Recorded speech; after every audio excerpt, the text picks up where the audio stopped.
Okay, I'm here with Michael Babinko. Michael, welcome back to the show. Hey Tom, how's life in Austin? Oh, life in Austin is good. It's finally getting a little bit cooler here. How about in LA? It's going to be 103 degrees in 2 days, so don't ask. Oh my God, I had no idea. Kind of wished I hadn't asked now. Autumn in LA. Whew. Well, okay, the good news is there's a significant update to this IS Mini Manager software, the IS Manager, and I just love this little LUT box. And one of the first questions I was going to ask you, since I get asked all the time, is could we give a little more background about what you use a LUT box for? And you said there's an update on the website. Do you want to mention what's on the screen right now? Well, our engineers in Tokyo actually put together a really nice, informative website that's basically for the beginner to advanced users. It's on the FujiFilm.com, and if they go to the product link for IS Mini, they'll see it there on the right-hand side. And it takes you from everything from a basic explanation like what you're seeing right now on what is a LUT, which stands for lookup table, and the different kinds of LUTs and why you use them. Walks you right through it. Yeah, to fundamentals of what is log recording.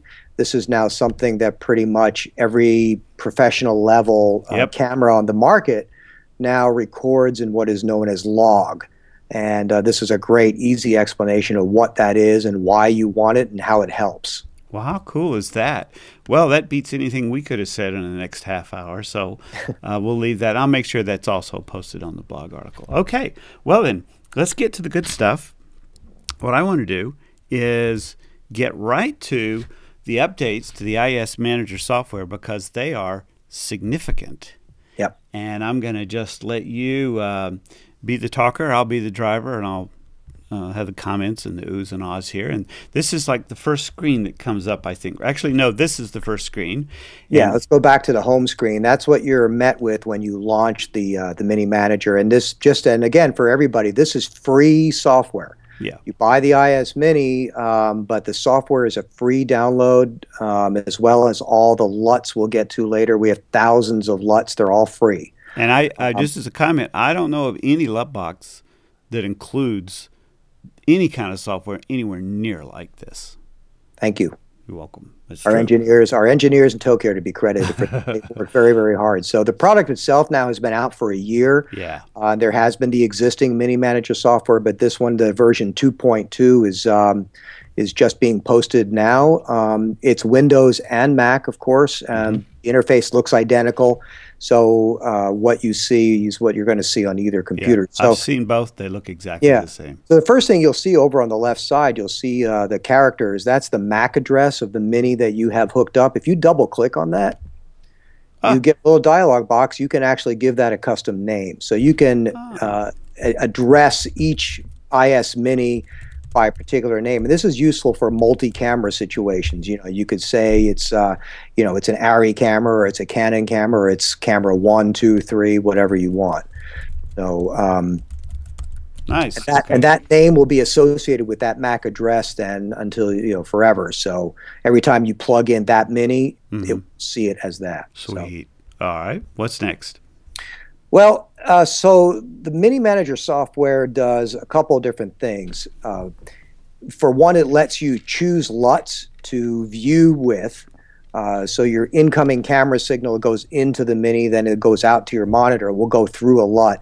So if you go to the viewing and monitor matching, the third window down there, this is where you'll be able to choose which LUTs you want to use on the left side, lookup table.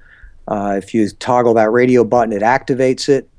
And as you can see, you also have the optional ability to bring in pre-existing TrueLight cubes and DaVinci cubes. If you have existing looks from those two softwares, these are options. By default, the software uses our proprietary IS LUT format. Right. And if you choose, go ahead and choose the IS LUT there as that. And if you go to Browse, will take you to your local folder on your computer, but also since you're on the internet, see all those cameras listed? Yeah.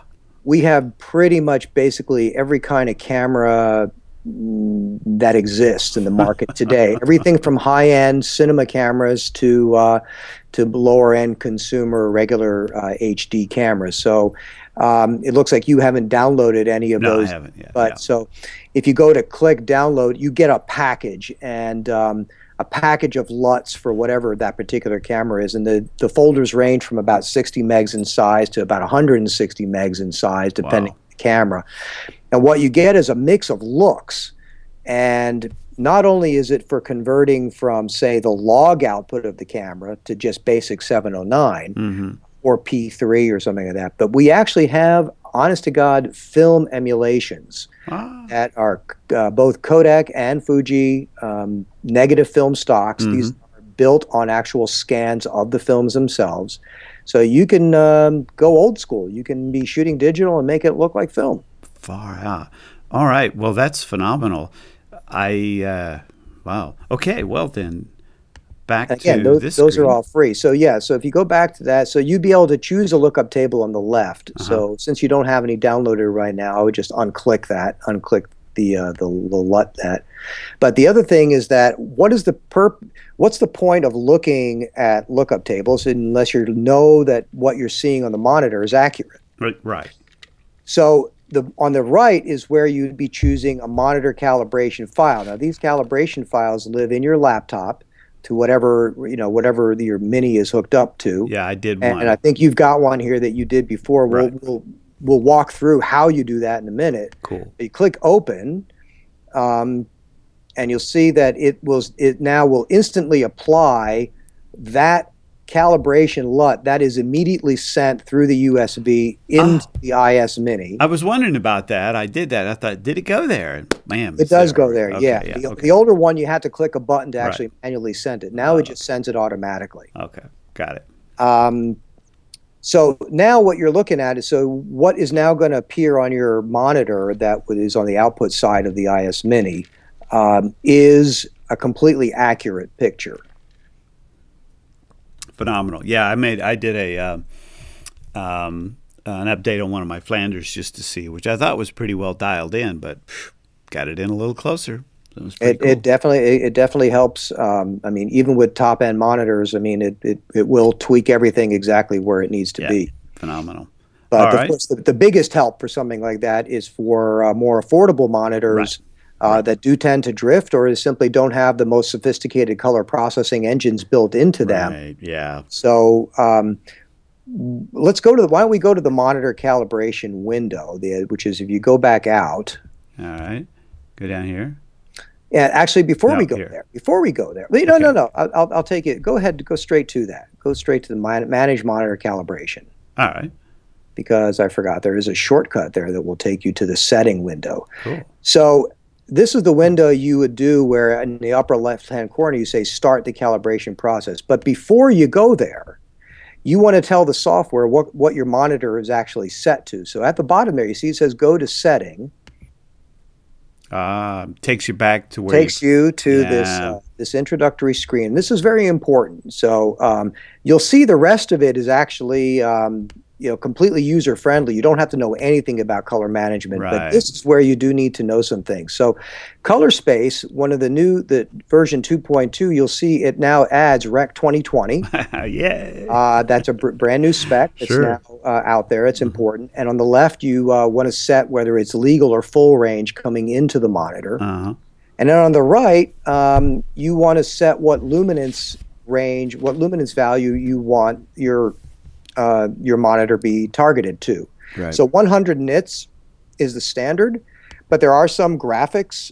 There are some graphics applications. There are like animation houses tend to sometimes run hotter, like at 120. Right. So you could go to manual input. You could type in a value, but then for some projectors, you get that window. You can type in whatever value you want. Right. But for projectors, they tend to run about 30 to 40. Right. So the software has no way to make anything brighter, right? Of course. So you want to do is you want to choose keep monitor brightness, which is the third option there. Oh, that will not touch the luminance that's coming from the monitor or from the projector. Okay, we'll leave it as is. And then, of course, Super gamma nice. and white point settings. Also, on the right-hand side, you have your choice of what probe to use. You can use a variety of different probes. That is what actually has to sit on the monitor itself to read the color values. Right. And the size of the patch. If you are calibrating a plasma, we recommend setting a very small patch size. Sure. That's for peculiarities that have to do with monitors. Oh yeah, especially plasmas. With Yeah. plasmas, yeah, Mhm. yeah. The big patch sizes kind of cause errors with plasmas. Absolutely. Yeah. Also, if you look on the right-hand side, this is another new feature, the color patch. See where it says color patch test? Yeah. Let's go Yeah. to that. And this is for people that just want to measure things without necessarily building an actual profile. You can do a red, green, blue patch and a white as well. And you'll see actually you can type in luminance values right underneath. If you want to do a 940 instead of 1023, you just type in 940 and that's what it's going to do. Where's the luminance? Oh, down here. Right underneath. Yeah, you Yeah. can set what luminance level you want those different color patches to actually be. Mm-hmm. So this is a quick way. First of all, you can just read what your monitor is actually spitting out, or it's a way of verifying. After you've set the calibration, you can actually verify what those numbers are.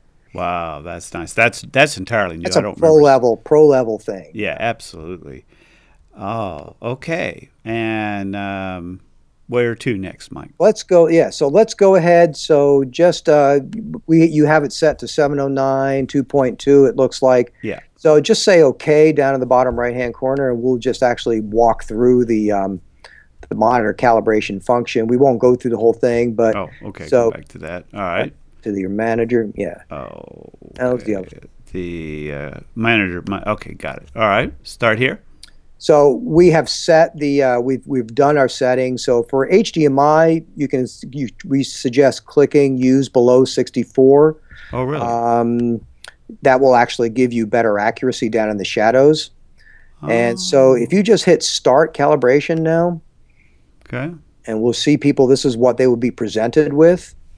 So I think you have an i1 Pro hooked up, right? Yeah, it's probably going to ask me for a quick. It will want you to put it on the little white plate.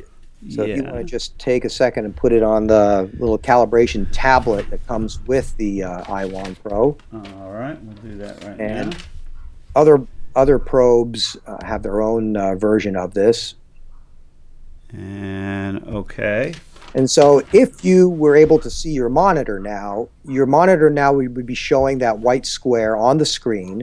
It looks just like in the little picture. It looks right just there. like that, yeah. Mhm. And so you would do a quick preliminary measurement that will tell you what the color temperature is and what the luminosity is running on your monitor. If it's too hot, like a lot of monitors right out of the box, especially the consumer ones, are like 200, 250 nits. They're exceedingly bright. We suggest a starting point of between 120 and 140.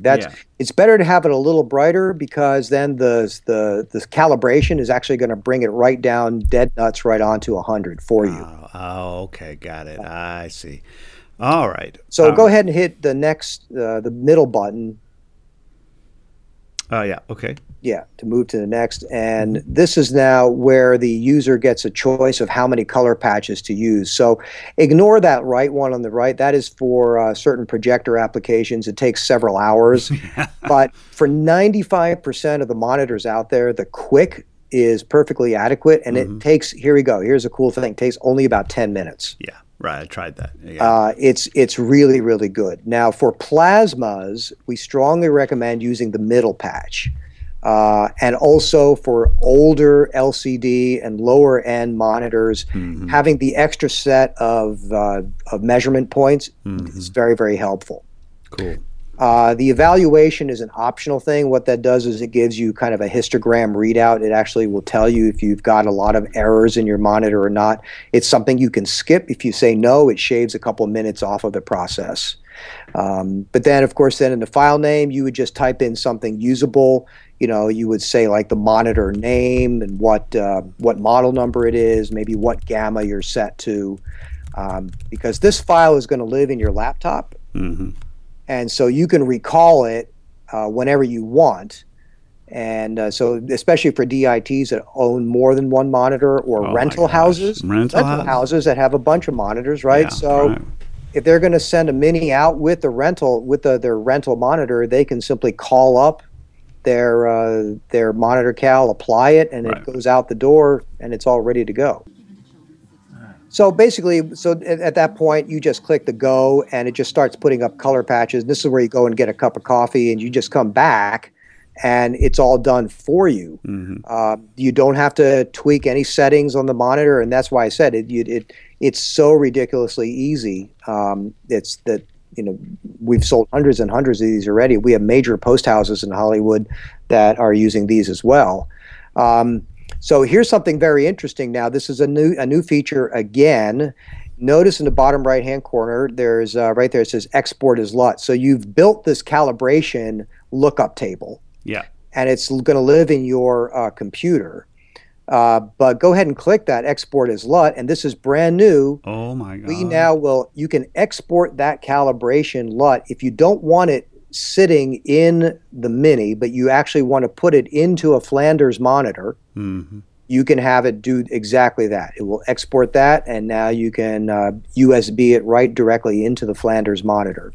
Well, is that cool or that is what? cool. We had so many people that were asking for it, and the Flanders people, I just actually saw them earlier today at a show here in Pasadena. They're very excited about it. They've been very helpful. They love the Mini. They really love them. They love our software. Yeah. Also, the DaVinci format. You can now export this as a cube to be used in Resolve as a monitor cal. So Doggone it. Okay. brand new features. Brand new features. Main features. Far out. So we're done now with manage monitor. Yeah, so you've calibrated your monitor. Now, the other thing is that what people want to use LUT boxes for, well, what's the purpose of all this? Well, is on-set grading. These are great tools for doing, color correction while you're shooting. So that is where the color correction with IS-LUT, this window now is something that appeared in a rudimentary version a few months ago, but now you go in there, this is going to just blow your mind of what the power of it. This one? Not that one, the color correction, that one, yeah. So just say okay there. Oh my gosh, it's like a full-fledged. This will do. And now also I want to point out, this is now fully compatible with tangent panels. Right. So yes, you can use your mouse like you're doing right now, and now you can make whatever look, you can do whatever you want. Now, so you're actually building a grade, but what you'd want to do on set probably is you'd want to go up to your IS-LUTs. You'd want to bring in a starting point. So we'll just assume you're using an Alexa, for example. So you'd want to bring in an Alexa LUT for whatever your shooting situation is at the moment. We'll just pretend you have one. Yeah, okay. And so you would be actually looking at your monitor. You'd be looking at it through that camera LUT. And now in real time. In real time. And now what you'd be doing is making corrections. You'd be modifying that here either in slope power offset or lift gamma gain. And you're basically grading. You're now creating a grade. And if you say if you click on keep look down there at the bottom, it should show up on the right hand side. There, you see that? That is a history. That is a history of your session. Whoa, that's so nice. 20, 30 different looks. So when your DP comes back into your tent, you can now show the DP. So go ahead and do another keep look. Let me just do something like that. Okay. Far out. And here's another new thing. Go over to the left. You see it says enable tone curve there on the left-hand side. Click that. And look, you can now drag on that. You can do something with the tone curve. Hit keep look with that as well. So you're adding the tone curve on top of your color wheels. So you can now toggle through those. Another cool thing is if you see where those right there where you double click on those time code values. The time code function is coming in near future. Go ahead and type in any word you want there.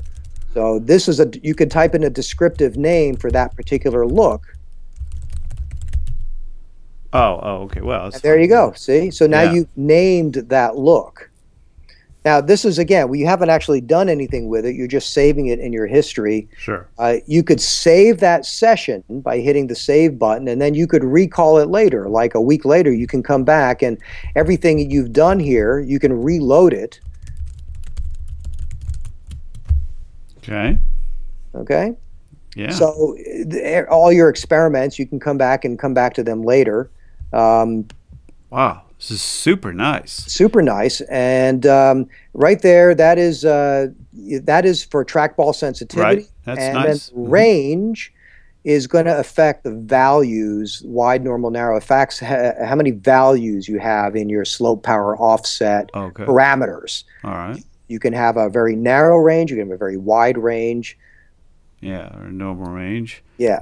And so this is these are just Just different lift, gamma, controls, gain. lift, gamma, Right. gain. That's pretty much It depends on what you're more comfortable with. right. Which particular model you are. So if Go you back. So this is also something, a new feature. So if you go back to the slope, power, offset, and so you have a look there. Now, if you click on the copy button, it's going to export the CDL parameters. Look at that. It's going to export CDL parameters You into can the paste clipboard. them into Excel. Yep. Wow, nice. So this is something, again, that's nice. You can hand off those parameters to your post house, or put them into another application as you wish. Oh, that's nice, because most apps just have it all stuffed in there, and it's kind of hard to get to, or you have like 20 different buttons you have to click to get it out. Yeah. Now also look on the left-hand side right there where it says it's a camera 1. So if you have multiple minis hooked up to your laptop right now, they could be in a hub. You could have 4 of them, 6 of them, whatever. One for every camera. You would have one for every camera. You'd see all of those listed. Yeah. And if you click on one and you go and make a color correction, then you're making a color correction to that one camera. Nice. If you click on device sync, what it will do is it will gang all of the minis together. And now you're applying the same correction. You're applying it to all of your cameras at the same time. Sweet. Remember, we're not actually applying it to the cameras. We're applying it to the minis that are attached to the cameras. Right. Yeah. But once you kind of get the cameras dialed in, then it makes it really easy to make a broad, it's almost like a broadcast change with what you want to do with the look. It's nice. Yeah. Cool. Sweet. So that's it. I'm pretty sure we've covered everything. Those are the new features in 2.2. Well, that's phenomenal. And pop back here. Well, thank you very much, Michael. This was just a great overview. I'm glad I didn't try to do this myself. I'm sure it would have not been anywhere near as good. So thank you very, very much. Always a pleasure, Tom.